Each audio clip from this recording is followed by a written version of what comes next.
इस प्यारे से सफ़र में आगे बढ़ते हुए हम पहुँचे चाइल्ड मार्केट और मार्केट में अच्छी चहल पहल थी। शॉपिंग के लिए काफ़ी सारे स्टोर्स अवेलेबल थे।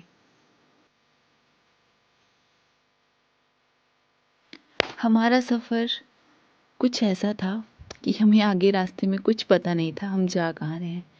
बस पहली बार ये चीज़ तय की थी कि अब रास्तों का मज़ा लो, मंजिल की देखी जाएगी।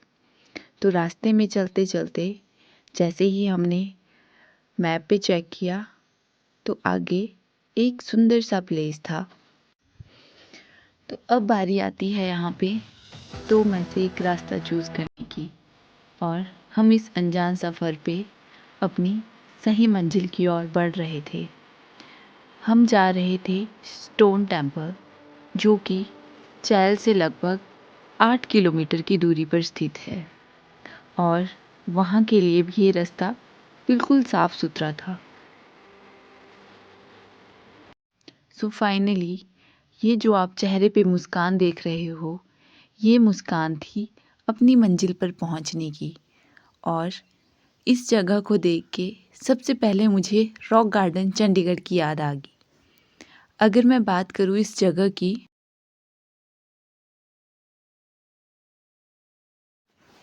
1980 में जब सत्यभूषण ने मंदिर के बारे में सपना देखा था, तो उस समय से लेके उन्होंने इस मंदिर का निर्माण शुरू किया और पीछे मुड़कर नहीं देखा।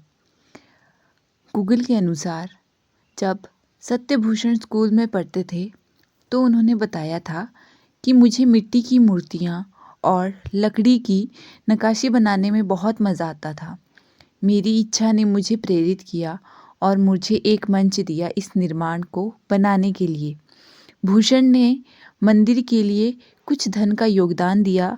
जो श्रद्धालु वहाँ आए, कुछ योगदान उन्होंने भी दिया। बाकी धन 64 ईयर्स स्थानीय लोगों ने भी दिया। सत्यभूषण ने पिछले 38 वर्षों में एक-एक करके मंदिर का निर्माण खुद किया है। उनके अनुसार उन्होंने इस शिव मंदिर का एक सपना देखा था और अपने परिवार की उन्होंने पुश्तैनी इमारत पर इसका निर्माण शुरू कर दिया।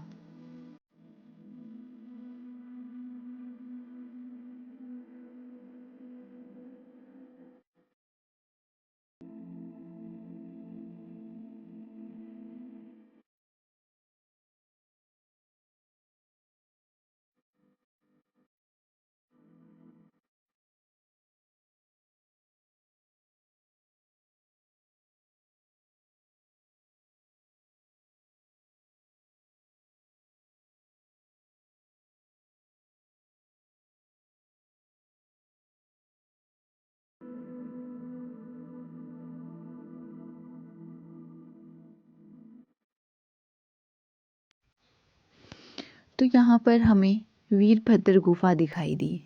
आज तक गुफाओं का सिर्फ नाम सुना था कि गुफा कुछ चीज़ होती है, लेकिन आज पहली बार मौका मिला इसके अंदर जाने का। तो चलो देखते हैं अंदर।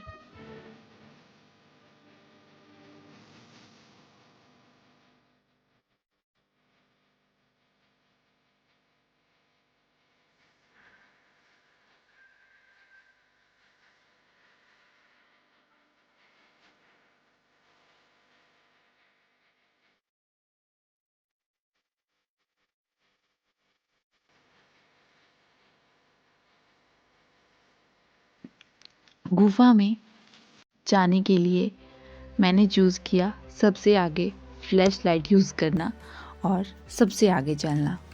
तो चलते चलते यहाँ पे डर भी काफ़ी लग रहा था, क्योंकि इन जगहों पर चमगादड़ भी काफ़ी होते हैं और फिर एकदम से वो भूतिया फिल्म का सीन याद आ जाता है कि कहीं आगे से कोई जानवर आके हमला ना कर दे।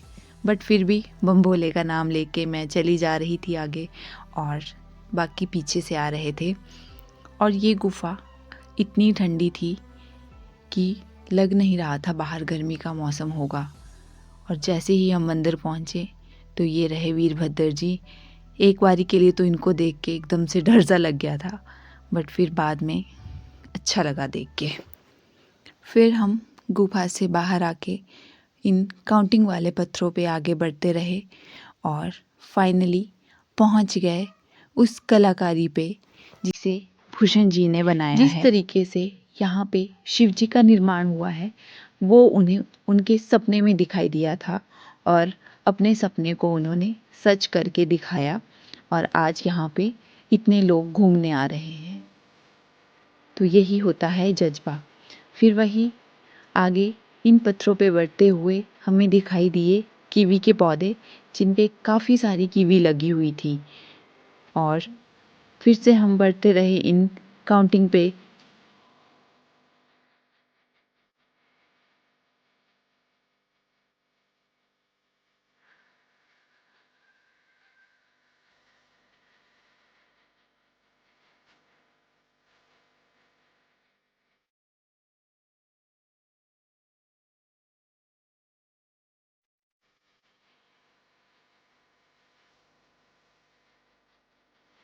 ये जगह कलाकारियों से इतनी भरपूर थी कि जितनी देखी जाओ उतनी कम थी। तो यहाँ पे एक और मंदिर बनाया था जहाँ पे एंट्री में ही आपको गणपति जी की मूर्ति और आगे शिव जी का ध्यान मगन एक मूर्ति बनाई हुई थी। और जितनी भी आप यहाँ पे लाइटिंग देखोगे तो ये सारी नेचुरल थी। इस पे छत पे जो भी शीट लगाई थी वो कुछ इस तरीके से थी कि नीचे पड़ने वाली लाइट एकदम नेचुरल थी।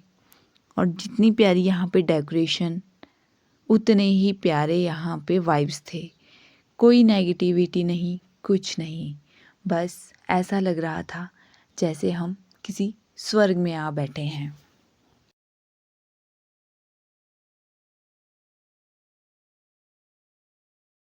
तो कुछ इस तरह यहाँ के दर्शन पूरे हुए और मिलते हैं आपसे अगली जगह पर।